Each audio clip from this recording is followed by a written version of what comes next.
Hey, good afternoon, everybody. Tom Stewart here. I'm with Liz, and our guest today is Marcus Sheridan. Hey, Marcus, how are you today? It's a great day. Let me tell you that. And I'm glad to be here. I think we're going to have a great conversation.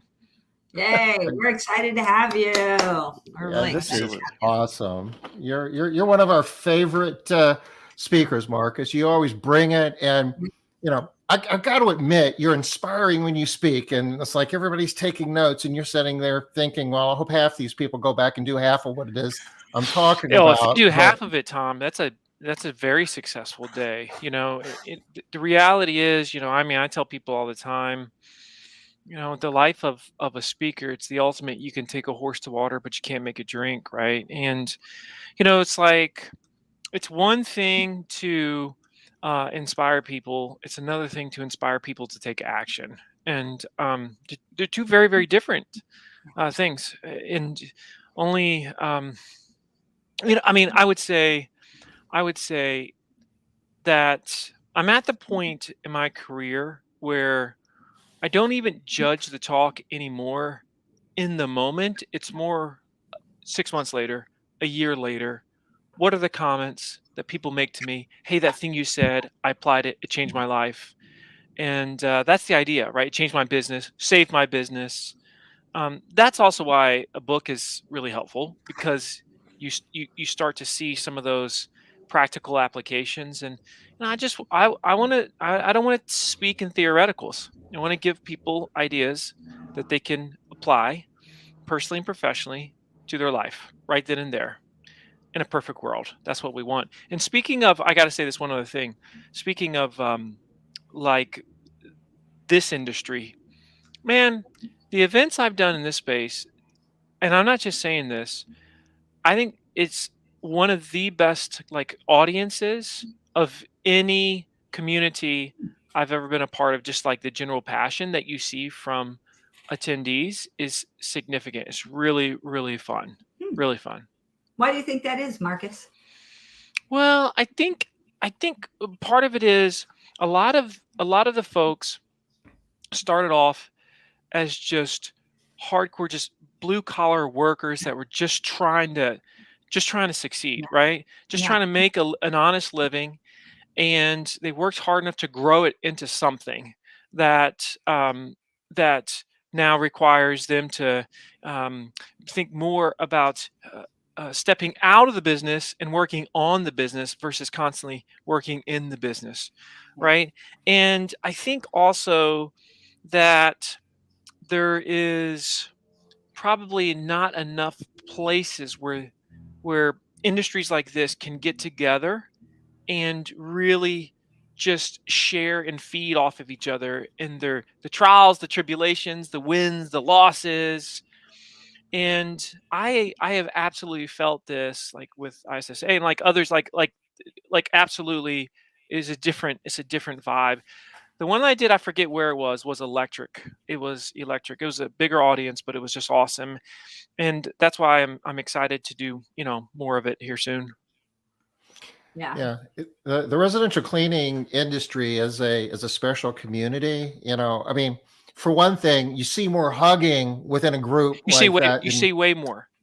And in fact, people ask me sometimes, um, like, what type of events are you doing these days, Marcus, post COVID?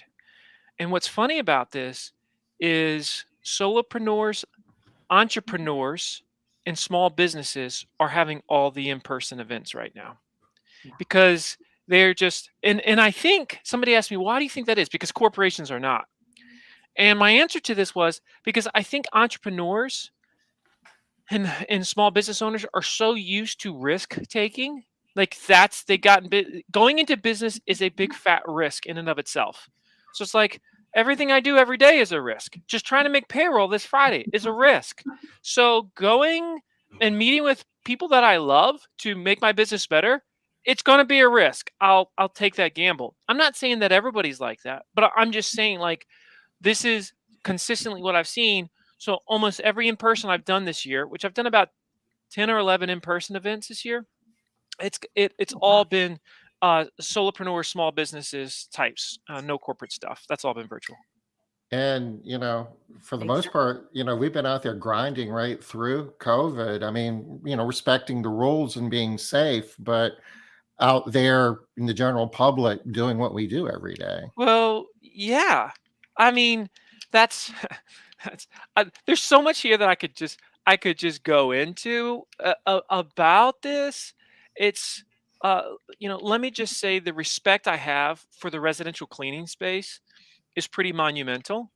And um, this is an industry that wasn't saying, "Hey, um, I'm waiting on the government to come fix my situation." They went because for most of them, they've always just said, I am going to dictate my future. I'm going to go make it happen. I'm going to go make magic. I'm going to do what it takes." It's a very do what it takes attitude to be successful in this particular industry. And it's been pretty cool to see. And I can relate to a degree as a pool guy, right? Owning a swimming pool company Yeah. where we started with out of a beat up pickup truck 21 years ago for me, right out of university, right? It's like I that's the road that I've been on. It's super salty, right? Very salt of the earth. There's incredible satisfaction that comes with that though. Um and so that's why it's industries like this and events like this that frankly I just look forward to more. And the audiences tend to be a lot more receptive to new teachings, to new ideas. That's another one. It's not, there's no way it's going to work for us. Um, so I think that's important here. Yeah. And, the motivation for a lot of the people in the residential cleaning industry maybe is a little bit different than some of the other industries you speak to. I mean, large corporations, for instance, their success is pretty much baked in. It's just a matter of how much wealth they're going to accumulate. Whereas a lot of the folks that you're working with at an ARCSI event and an ISSA event are still fighting for, food and shelter, making payroll each week. That's it. It's a dogfight. It's a dogfight, and it's only gotten that much more challenging since COVID. Of course, I think the demand for a lot of these services in certain arenas have increased as well. I mean, there's been give and take, right? There's been odd blessings that have come from this, and then there's been call it challenges as well. But that's what you're. I'm totally picking up what you're putting down, and that's why one of the things I'm talking about this year is um, I'm going to be talking more about how we can have transformative conversations with our employees as leaders. And if we know how to have transformative conversations, then we build way more loyal team members that will never leave us. Because we got a lot of, like challenges in our space. One is recruiting and hiring is just a mega issue. And then we have retention. And you really shouldn't talk about one without talking about the other, because then sometimes you're just spinning your wheels. If you got a great marketing team, for example, but your customer experience stinks up the joint, well, it's like you're just once again spinning wheels because you're turning customers out really, really fast. So it doesn't matter, right? Exactly. You're the hamster. And so I'm going to be talking about creative ideas creative ways that we can find more people, stand out from our competitors who are also looking for team members. And at the same time, how can we, once we get somebody on the team, how can we have them there for life? And much of that gets overlooked, and it's what nobody taught us in school. And it's how can you as a leader, whenever you have a conversation with an employee, make it truly transformational and meaningful to that person so they feel heard.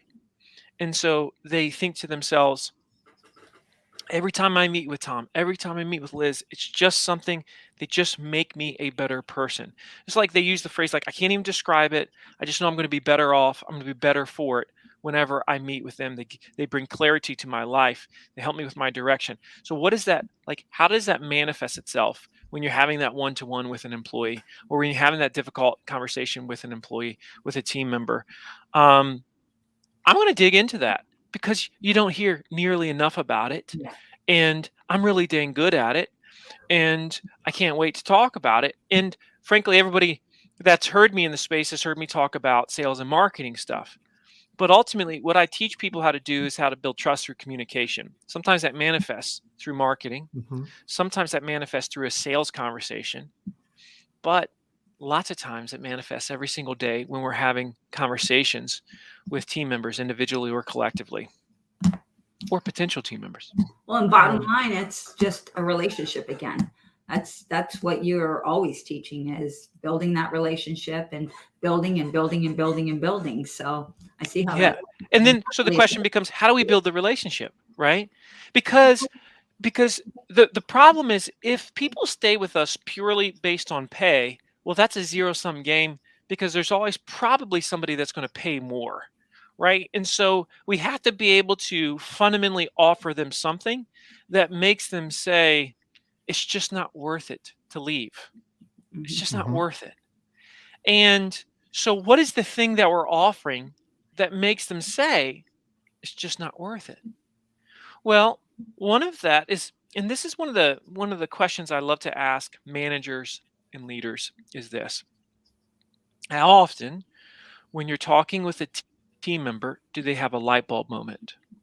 And this is like, to me, this is the highest level litmus test of your efficacy as a transformative communicator and leader. So what I mean by that is, we all know what a light bulb moment is. And you can tell that it just happened when the person says, you know what? Now that you mention it, or, oh, wait, I know what I need to do, or, hey, I've got an idea, or, I realize from talking to you, this is what I need to do. So all those are like nuanced manifestations of a light bulb moment. They just made a discovery in their mind and they're ready to share it with you. The problem that most leaders have is, somebody comes to us with an issue, with a need, or we see that they have an issue or a need. And generally speaking, somebody comes up to us with an issue or need because, as leaders, because we've seen that many, many times, probably over the years, or something like that, and we're used to being a leader, we quickly tell them what we think they should do. Right.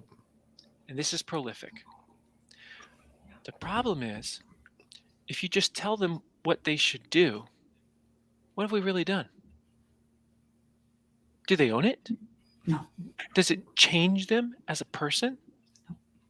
Whereas instead, Liz, you come to me and say, or I go to you, let's say, Liz, and I say, there's something going on. What's going on? And then you dump on me that thing, whatever that thing is in your life, right? And everybody's got something going on, or multiple things. Yeah. And in that moment, we can say to them, or I could hypothetically say to you, so I want to help you figure this out, Liz. And I think we can figure this out together.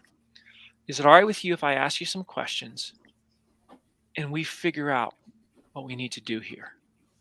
Person says, yeah, okay. Sure. And now they have said, I am ready to receive. But really what's happening is, because you are going into it with, I'm going to ask you some questions.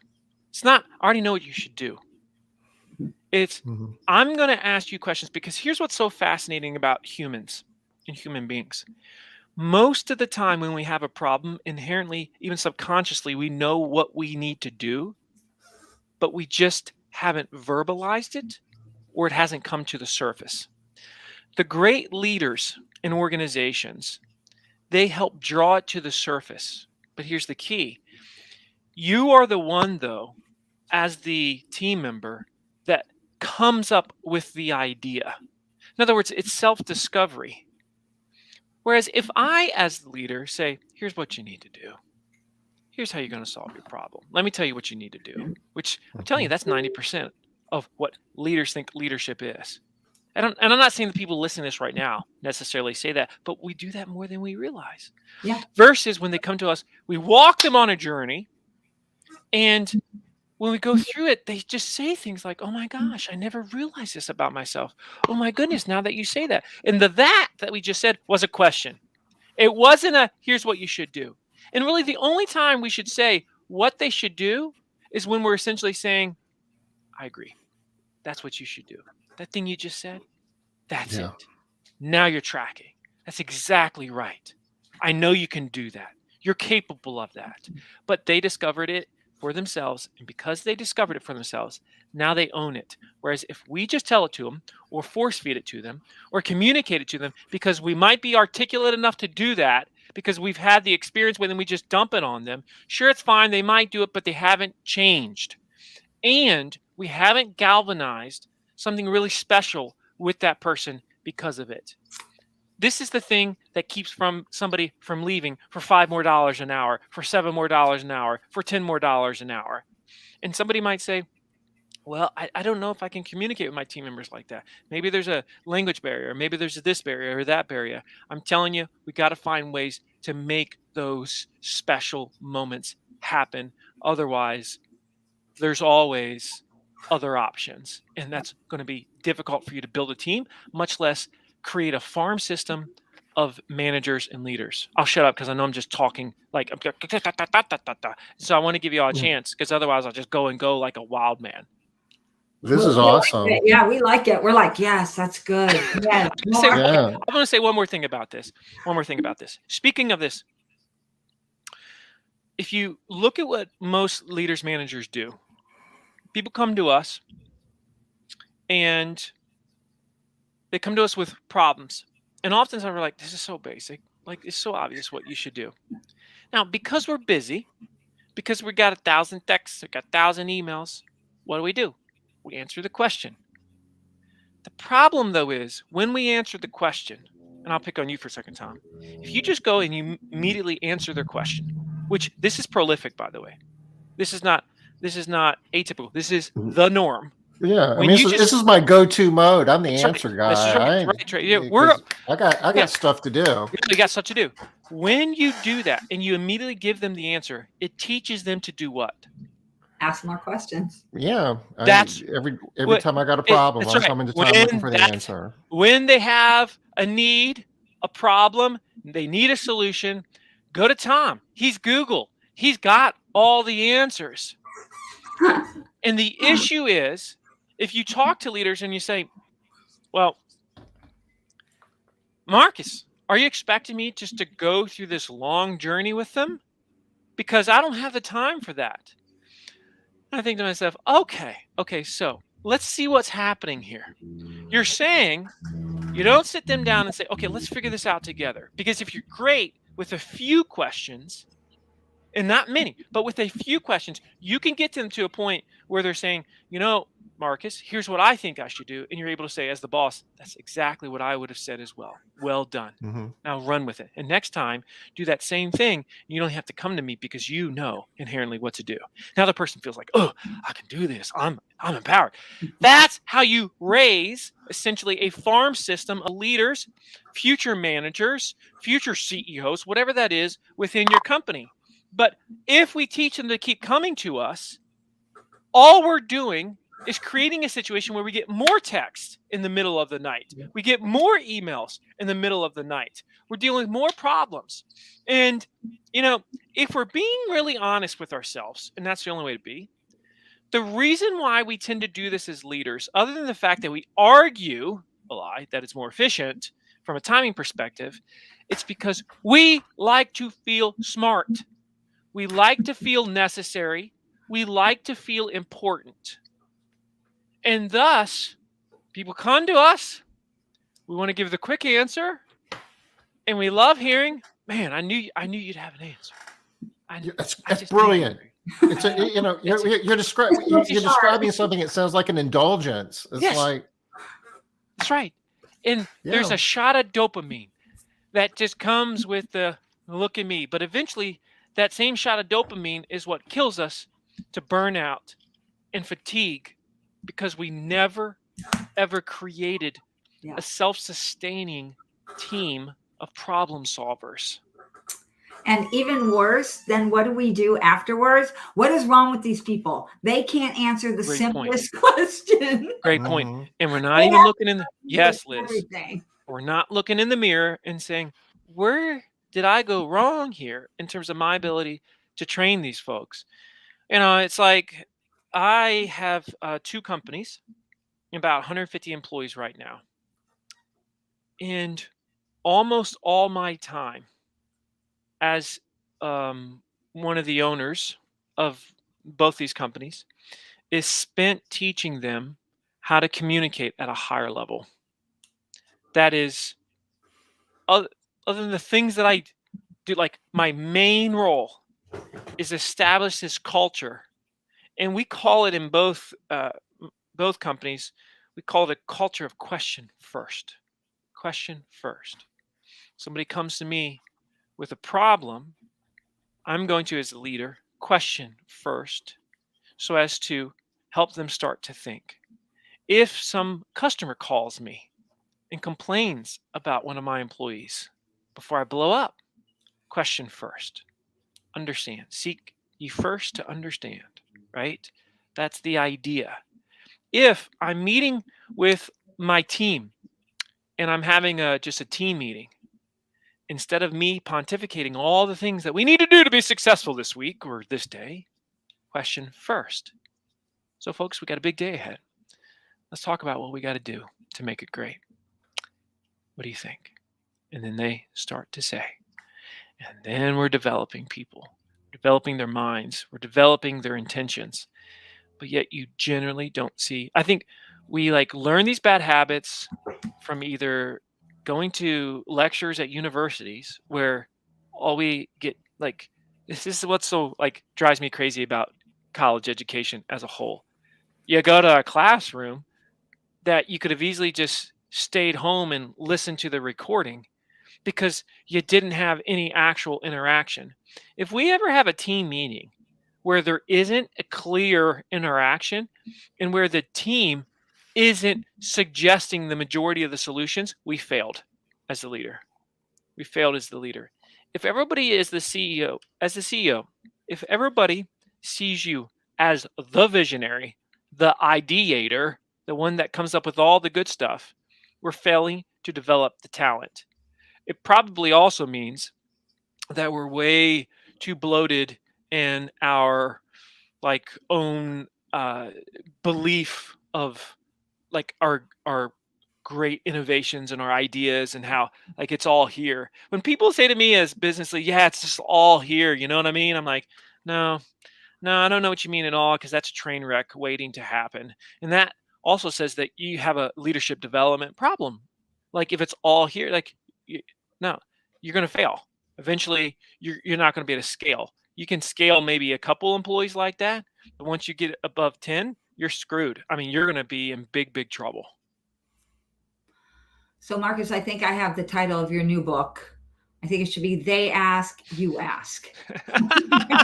That's slick, Liz. That's really good. That's really good. I like it. Write that down. The next book there. Catchy. Pretty catchy. I really like that what you're saying. And one of the things that you said really struck me hard is because one of the things that we teach is that self-confidence comes from self. That's why it's called self-confidence. That's right. And so a lot of times when you're trying to build people's self-confidence, you'll tell them things and give them answers and try to tell them how great they are. But using your strategy, helping them to be able to come up with their own answers, they figure out how great they are and how smart they are. And that's how the self-confidence is built, right? It's all from them, about not from you. Make them the star. And there's so many different ways you can do this. Let me give you an example I do actually all the time at events. And now that I mention this, if somebody actually watches me do a Q&A, they're like, son of a gun, he just did what I saw him do that one time. So usually at events, if you have a Q&A at the end of a session, somebody asks a question, and then you answer the question. And that's what everybody does.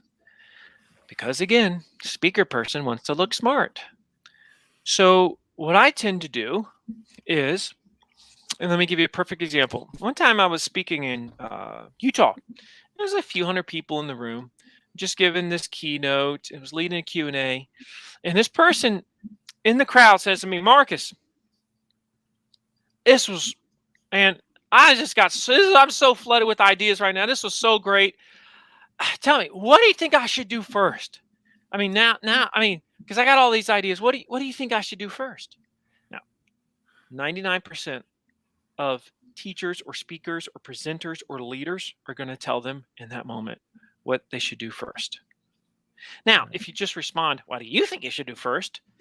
You haven't done anything good either. It's like, Yeah. look it up. Like, no, it's no good. That was dumb that our parents used to tell us, look it up, instead of, hey, let's go figure this out. What I said this particular day, and we'll say that his name was Tom, I said to him, the person that said it, Tom, this is great. My sense is, from your passion and enthusiasm, as you've been sitting here, you've had some impressions as to what you should do first. So here's what we're going to do. If you would, tell me what you're thinking you should do first, and then I'll tell you what I'm thinking. He said, okay. He said, I think I should start here, here, and here. I said, really? Why do you think that? He said, well, because then I could do this, this, and that. And I said, and Tom, that's exactly what I would have told you as well. And then I said, ladies and gentlemen, give Tom a huge round of applause. And that was the end of the talk for the day, right? So where did we land? Tom was the hero. Tom was basking that moment in his like, yeah, look at me. They're clapping for me. Yeah, right? That's glorious. And he was able to take that and own it, because in his mind, he discovered the thing for him. All I did was confirm. That's the highest level right there. And I'll be frank in saying, if you listen to most conversations, you do not see that as the case. You don't see that as the case. What you just did there, I think, is really important. It's huge, because the quick response is, that's a good question. What do you think you should do? And you really aren't setting them up for success. Right. You framed it in a way where I know you know the answer. I can just tell by your enthusiasm. And, this is, I mean, you framed that in a way where they had the confidence. More times than not, you ask somebody and they're like, I don't know. I mean, right. Which, by the way, let me just say, this is a quick communication tip. Once you start asking questions in living this question first mindset, you will oftentimes, because they're not used to it, because many of them aren't even comfortable enough with it yet, or don't believe you're serious about it yet, they'll say, well, I don't know. I'm not sure. And so often, the person that, let's say they just got through some communication session with Marcus, and they're like, I tried it. And they said, well, I don't know. Here's what you say next. And it's so simple. You say, and let's just be hypothetical. Let's say, Liz, you had said, I had asked you a question, and you said, Marcus, I don't have any idea. I have no idea. Yeah. And then I would just come right back to you and say, all right, it's totally fine. But if you had to make a guess, what would it be? And now all of a sudden, you're always going to render an answer. If you had to choose one, what would you choose? Just a guess. If you had to say what you might do in that moment, what would it be? And now you're going from a place of, I don't know what to do right now, right? To a place of, I'm living in the solution. I'm thinking in terms of solutions. And, sometimes people, especially managers, leaders, come up to me and is like, I'm just sick of employees complaining. I said, okay, well, I understand that, but it sounds like you've got a cultural problem. And there's different reasons why they complain. But one of the things that we within my companies, we have the different core values, and one of them is live in the solution. And as part of that, we have a general rule, which is, if you want to complain about something, and I'm not talking about something that's like sensitive or HR related, but if you wanted to, say, hey, we've got this, the way we're doing this certain thing is really inefficient, right? And I just think it's dumb. Well, if you want to complain about something, the rule is you have to also come with, what do you think we should do about it? what's the better way? What's the alternative? So if you think the method stinks, right? If you think, I hate the fact that we leave it at 8 a.m. in the mornings, okay, what would you suggest that time is? And they know when they come to the table, they're going to be asked what they feel the solution is, because the only thing that matters is what's the solution. Now, again, the caveat here is if it's something, if it's a sensitive problem or an HR, that's, we're not going to do that then. But if it's literally a situation where they say, I feel like, the route that you have me on is a really dumb route. Okay. So if you could change it, how specifically would you change it? What would you suggest? Well, I don't know. I mean, you're the boss. I know. Let's pretend you're the boss for a second. If you had to choose, what would you suggest would be the route that you take? And then eventually they're going to give you an answer, at which point you can say, I knew you had it within you, which is why, Liz, you have the capability within you to be a manager one of these days. But what you just manifested there, that live in the solution, that's what we need to manifest all the time. Do you have that within you? Liz suddenly says, I guess I do. Thank you for that. And now we've had a conversation where Liz, hopefully, ideally, is thinking the rest of the week about, you know what? Yeah, I got to do better. I can do that. I'm totally into this. So, Marcus, we got a few people chiming in through chat. Our good friend Diana Henley is hi, Diana. Just bought her ticket to Vegas. I think it. See you. You sold one. Good job. I hope to not let you down, Diana. That's going to be like my whole I'm gonna put it to the universe right now. Do not let Diana down. Daggone it, she's coming to this event to hear you, Marcus Sheridan. So you better do well. I have to tell you that Diana and I did a really cool thing based on your book. And we saw you somewhere. I can't even remember where. We filmed, I don't know how many different videos. Do you remember, Diana? You probably have an answer, at least 30. Did you? You know, they ask you answer videos and for our cleaning companies. And it was a lot of fun. We really tried to channel you while we were doing it. It was, so you said how you gauge the success of one of your speeches is on results. Well, there's a result for you. So that was really, really good for us. We do have a couple of times though too, Tom. Yeah, we do. Robin asked a question just a little while ago. He's asking, how would a leader approach turnover and retention of employees differently? Well, I mean, so I think there's a little bit of clarification to the question, right? It's like, how can leaders do it better when it comes to turnover and retention, right? And I think a big part of it is, I will go back to where I started with this. How often are you having transformative conversations with your team members? I've got some at my agency at Impact. I've got some people that are like superstar talents, and they could easily get jobs at other places. I'm sure they could get paid more.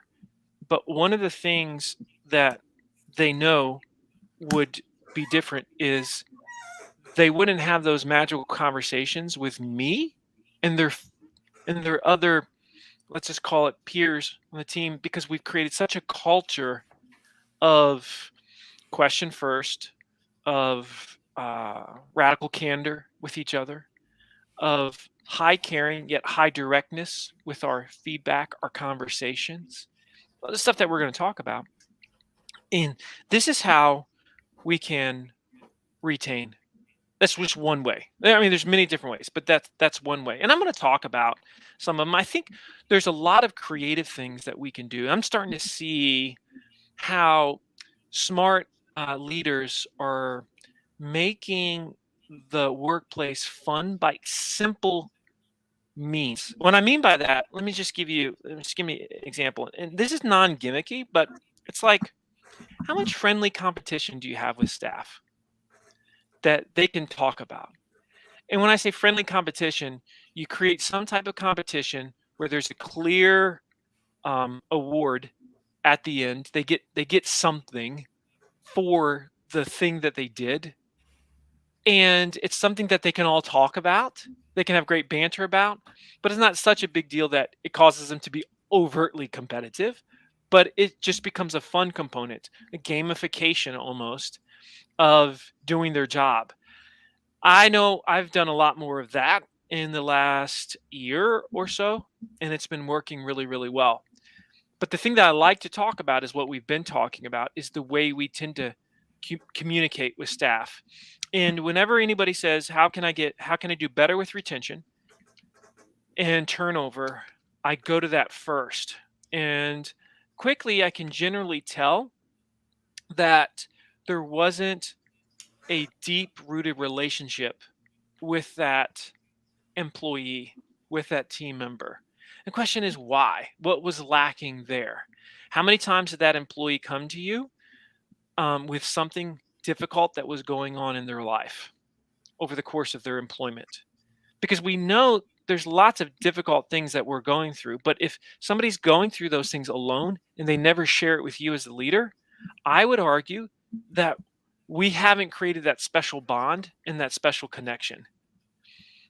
And so it's not like we're just constantly looking for problems, but we're creating a safe space to where someone feels like, although Marcus or whomever might not have the answers, I know I'm going to be better off if I share this with him. Somehow I'm going to benefit from it and be a better person. Yeah, that's great. I love that too. Stephanie's sharing here that when she's doing interviewing, before she's taught new office staff to communicate this way. So I guess she's answering a question with a question. This is great. So there's a communication principle that I'll be talking about in Vegas, and what I call it is vanguarding.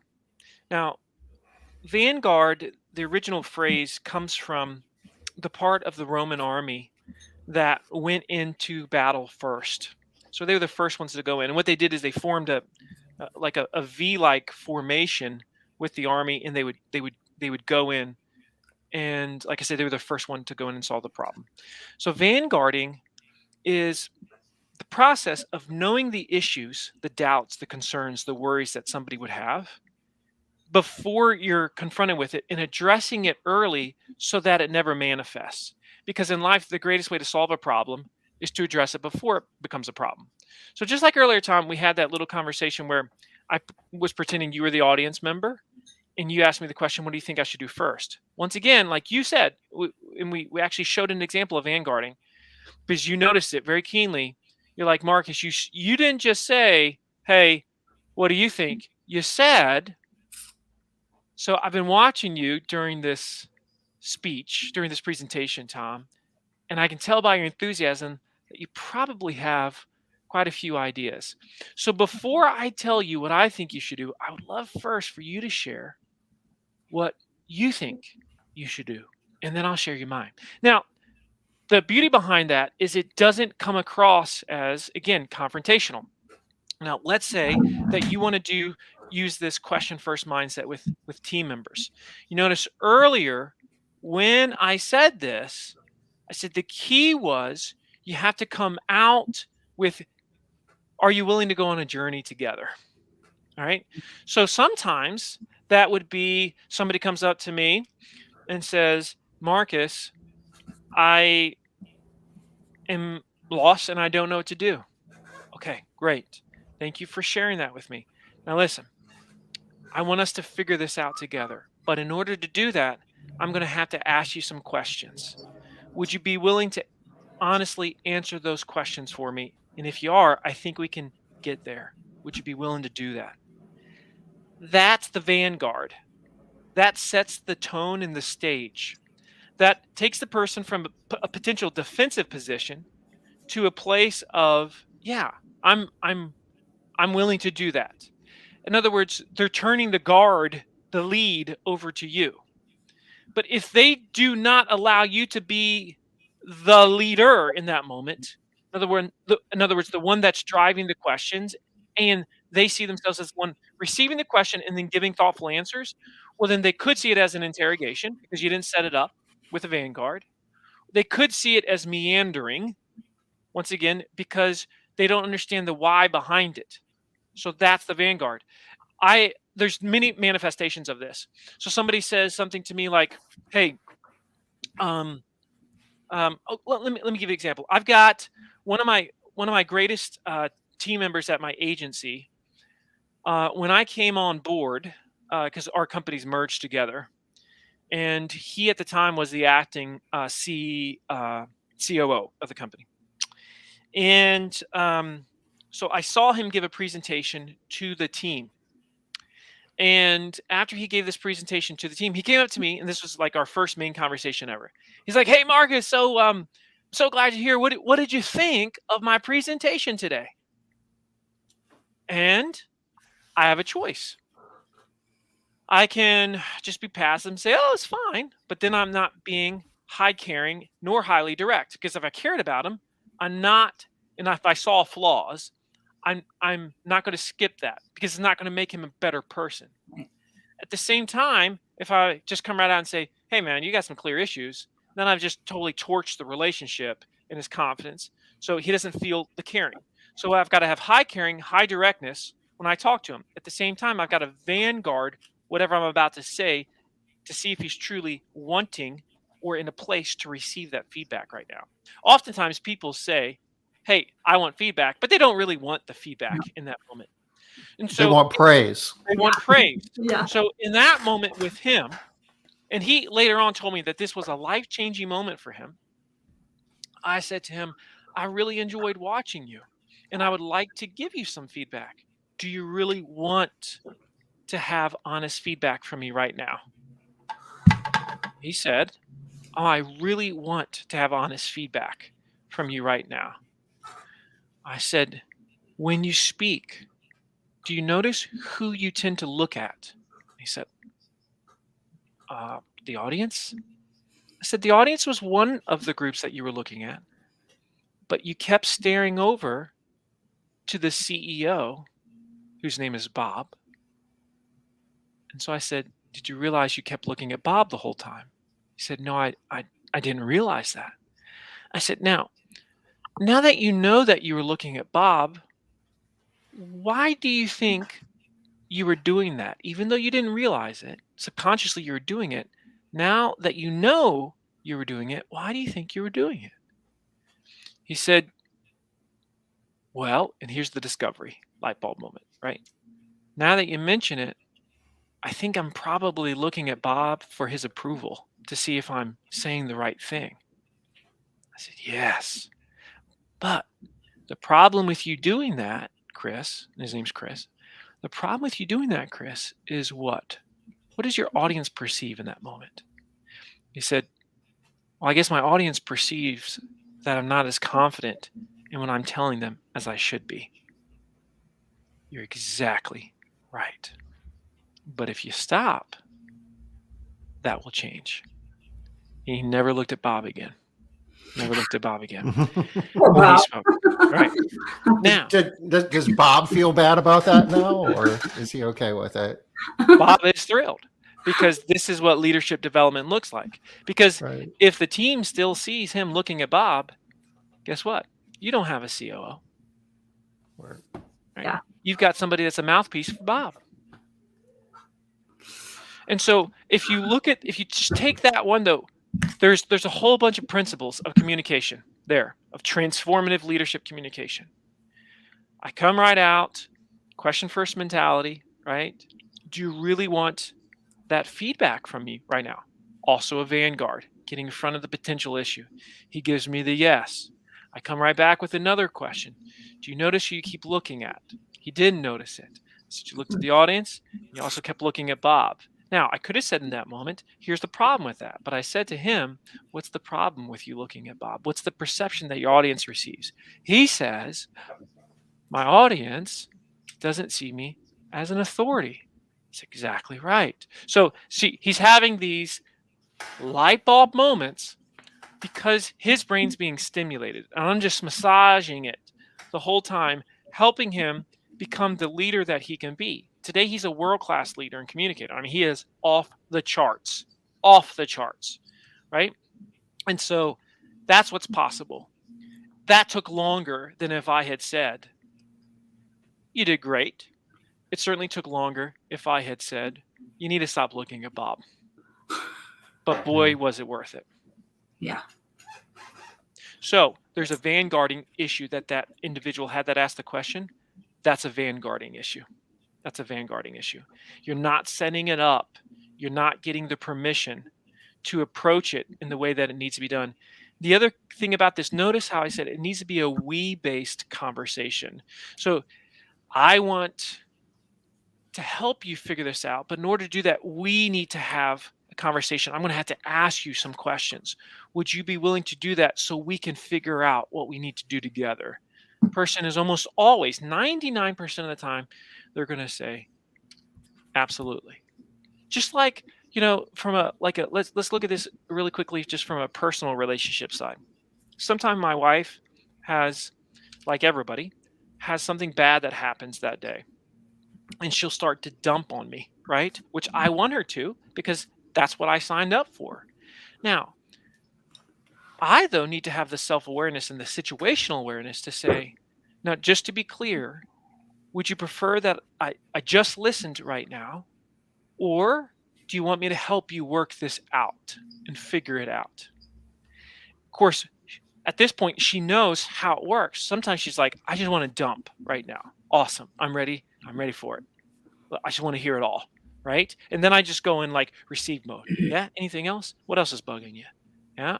I feel you there. What else happened? Right? So it's just like, keep giving it to me. Keep dumping. Because here's what's funny.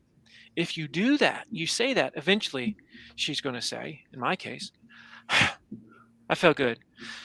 So what do you think I should do? Mm-hmm. First, she wanted to feel like she was heard. Yeah. Didn't want to go in solution mode. Many people are like that. Many employees are like that. This is consistent. It happens all the time. Yeah, absolutely.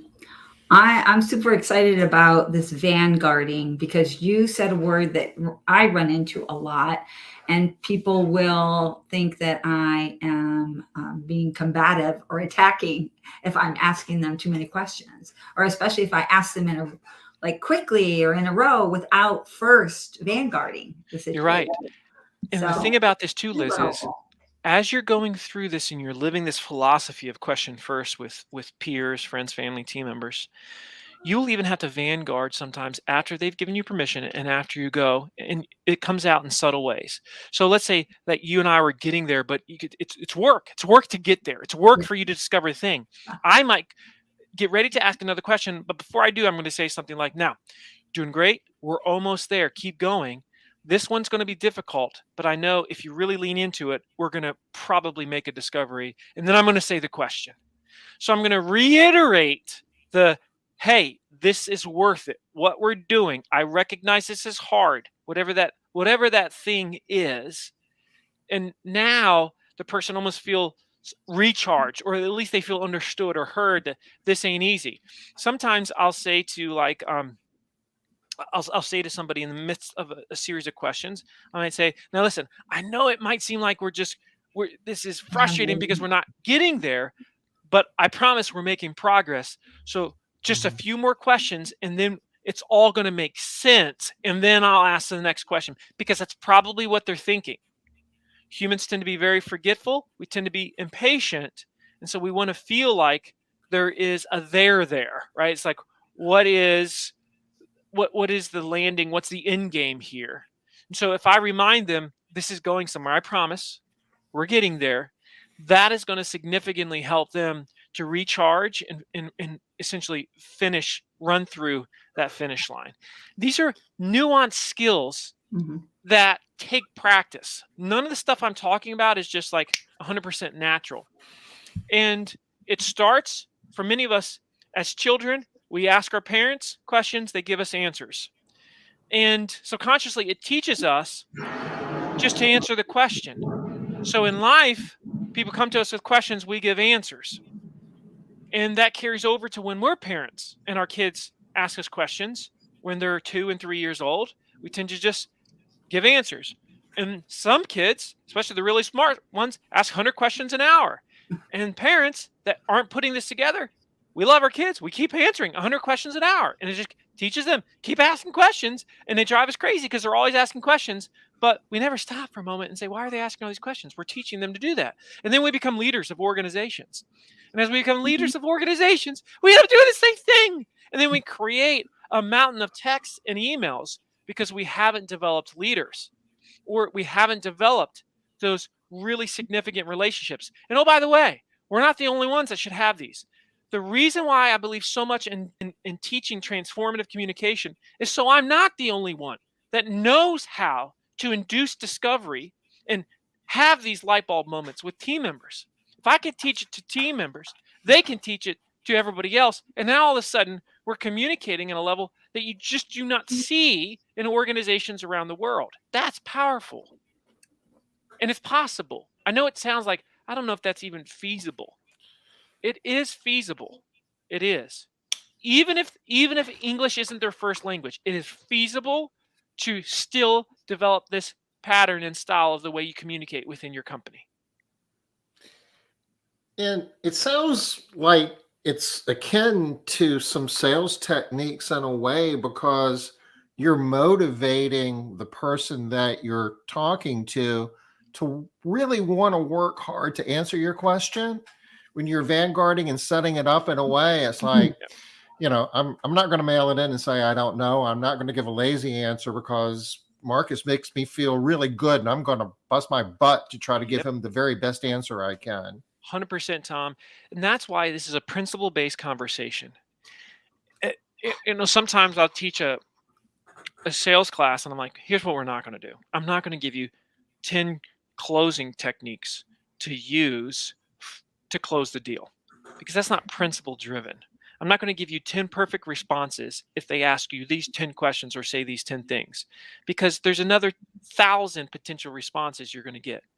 If you know principles of communication, you'll never seek to find the thing. You won't be caught in the snare.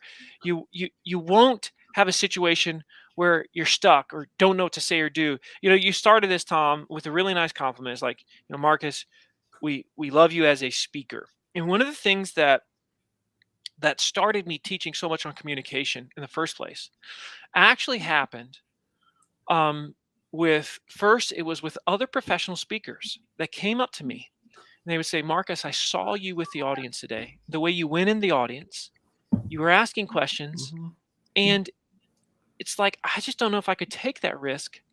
Can you teach me how you do that without it blowing up in your face? And so I started getting that question a lot, a derivative of it. And then I had some situations where audiences started to say to me, the way you teach is different. Can you teach me how to teach my team the way you taught us today? And then once I heard that a few times, my they ask you answer brain took over, and I said, you should probably start to think about how you're doing this so that you can teach each other, because the marketplace is telling you, Marcus, they want to know.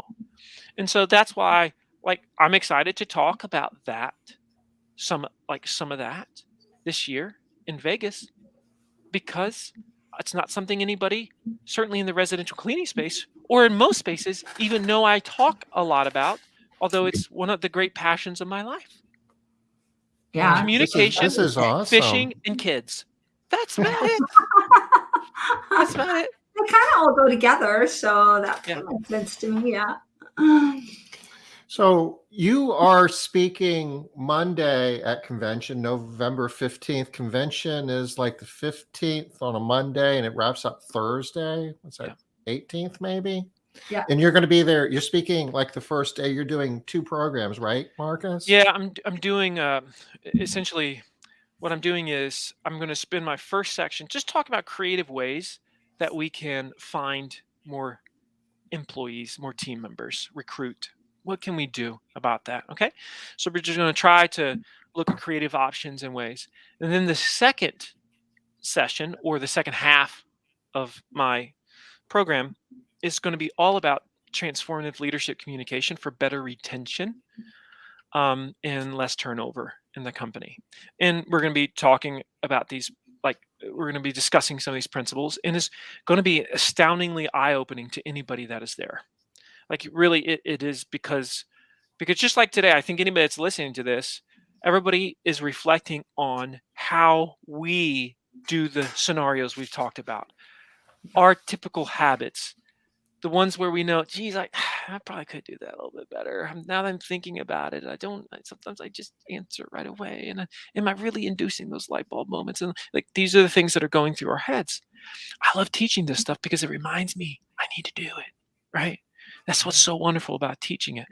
And so anybody that comes to that session, here's my promise to you. If you really lean into that session, especially the second half, you'll come back to me in 6 months and you'll say, if you applied it, you'll say, it not only changed my business, but my personal life and the relationships I have on a personal level with friends and family has been significantly affected by that session, Marcus. Yay. Yeah, All right. I get it. This is awesome. Yeah. Look, Robin's going to be at both sessions. All right, Robin, Awesome. we can sit together, Robin. So for anybody that doesn't know, it's Monday the 15th, and Marcus speaks from 9 to 10, and then again from 10:30 to 11:30. We need that half-hour break to absorb the first hour, and then then we'll be able to work hard on that second hour. All right, Diana's going to be there too. I'm excited you're going to be there, Diana. Yay. This is Great. this is going to be so cool.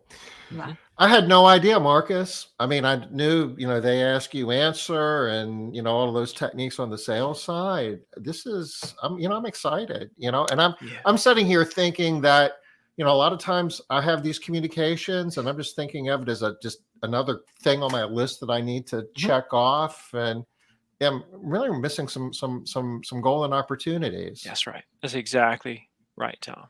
That's right. And the more we're aware of it, the more we can start to notice it when it pops up, when it comes up during the day. And we'll stop ourselves and wait, whoa. Don't fall back into that habit. I could just say the thing right now, but I'm not going to do that right now. I'm not going to do that. I'm going to go on this journey because it's going to be well worth it. And they're going to change. And our relationship is going to change because of it. So this was super exciting, y'all. I'm excited to see everybody in a couple weeks. It's going to be great. It's going to be great. All right, and those of you that are on this Smart Business Moves right now, I'm speaking on Monday at 3, and when I do my Q&A, I want you guys to be giving me the eyes, making sure I do it the right way, right? I'm gonna be doing it the new way. Liz, I would just say you might not want to practice that day, but it's something to think about at least.